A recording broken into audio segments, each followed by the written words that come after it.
My third and last deck that I've fully foiled, which I just wanted to show, is Kenrith, the Return King. This deck could be anything. It's a 5-color deck, but this is a land deck. Commander used to be Golos until he was banned, which I did not like, and I am still rooting for a Golos unban, which is a very unpopular opinion, but I feel like he deserves his unbanning. So yeah, land deck. I wanted to show what this deck is all about. I like the bounce lands in this deck because you can get more landfall triggers. When you don't have any other lands, you can just play this, bounce itself, play it, bounce itself, play it, bounce itself. To get all your land drops, you do not want to miss a land drop in this deck. So if you have an Azusa or a Oracle of Moldaya that lets you play additional lands, you want to be able to take advantage of that. I have these shocks, the 4 shocks with green mana, and I'm looking to switch them for the new retrofoil ones. I prefer the retrofoils. Yep, so I used to have more bounce lands in the deck, but I just kept the green ones. The deck is it's 5 colors, but it's, I'd say, 90% green. So that's why the shocks I have are just the ones with green, and the bounce lands are just the one with green.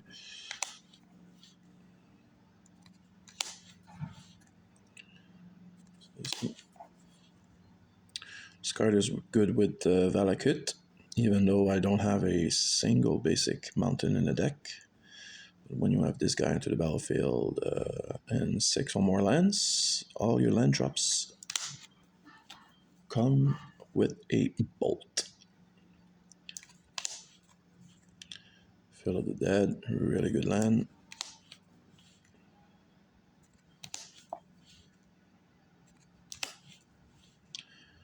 Fetches are always good for landfall triggers.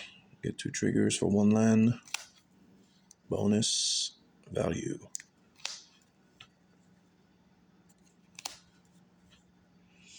Reshape the Earth. This card has been won me many games. I do have the Maze's End and the Gates in the deck. This card, you just cast it, search for 10 gates, and win the game. Activate your Maze's End and win the game. This guy is absolutely powerful with Kenrith, because with Kenrith you can pay 3 mana and gain 5 life. So as soon as you have 6 mana, you can gain the 10 life that you just spent to untap all your lands. And at the end of game, when you have 12, 13, 15 lands, this guy just becomes the nuts.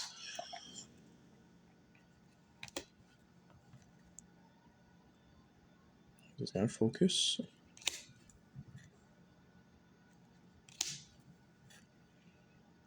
A friend of mine is gonna sell me the retrofoil version of this, because I like retrofoils. Don't think I'll ever get the retrofoil for this one. The OG is a couple $100 if I'm not mistaken. Looking for the retrofoil of this too.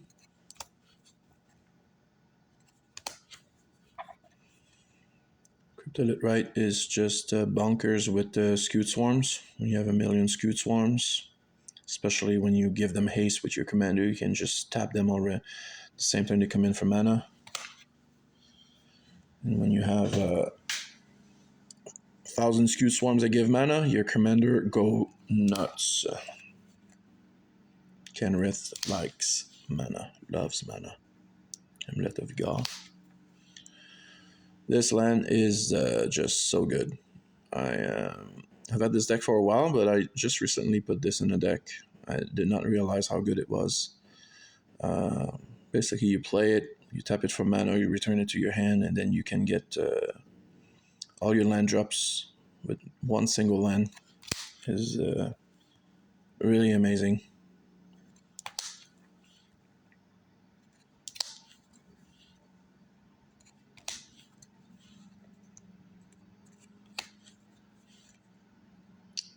Vesuva and Thespian Stage are no-brainers.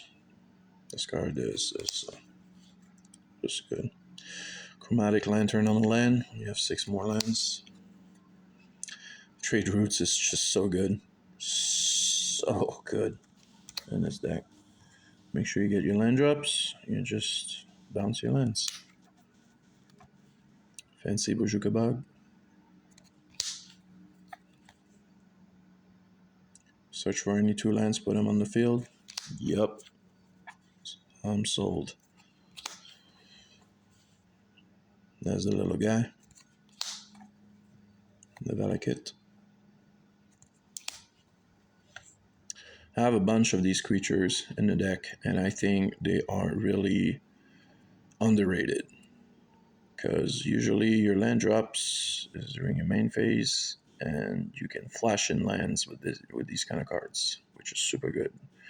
Especially when you have a Valakut on the field, you want to bolt something in response, or you can flash in a Bojuka Bug when your opponent's trying to do something fancy with their graveyard. Being able to flash in a land. This card has made many opponents swear they do not like this land. Prevent all damage that will be dealt to you. And when you can just sack it and bring it back with your Crucible of Worlds, you don't even have to pay the cumulative upkeep. Won the store championship for this guy. It's a perfect fit for the deck. Crucible of World on the stick. Visioner's a no-brainer. Just got this card from the new Modern Horizon set. Do love retro foils. There's the brother of the other guy. I used to have the Secret Lair version of this. It was my only non-full cards, but when they released that in the retro foil, I had to get rid of it and get the retro foil. Here's I call it the backdoor win con, because usually this is like not the main win con, but it's there just in case the game goes long and you get start to get gates onto the battlefield. This is my only basic land in the deck, a single basic forest. Because if I get a creature that I don't get Path to Exile, I like to be able to search for something. Obviously, missing out on that value is just a sin. Got this card when it was like $60. Now it's worth a couple of pennies. Double triggers, PTVs, no brainer. Yeah, and you see the deck is pretty simple, nothing too fancy. It's just get value out of lands. And I've had some opponents not complain, but notice that land destruction is a little bit frowned upon in Commander, especially in Casual Commander. So having a land deck, take advantage of that. Looking to trade this for Ketria Triome, extended foil, for one of my other decks, Maelstrom Wonder. Jeskai is doesn't even have green, so looking to get rid of it. Russian Growth Spiral. I have a French Uncharted Realms, I think. Royaume Inexploré.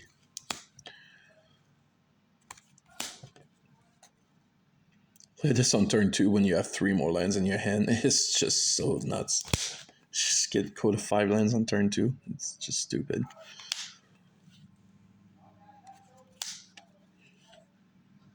Another one. Tap, put a land from your hand into play. This is the not the OG version, but the I don't remember what that set was called.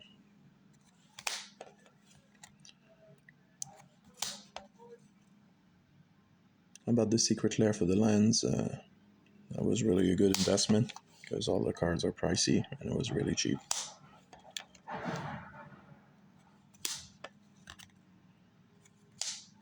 I just have some more gates.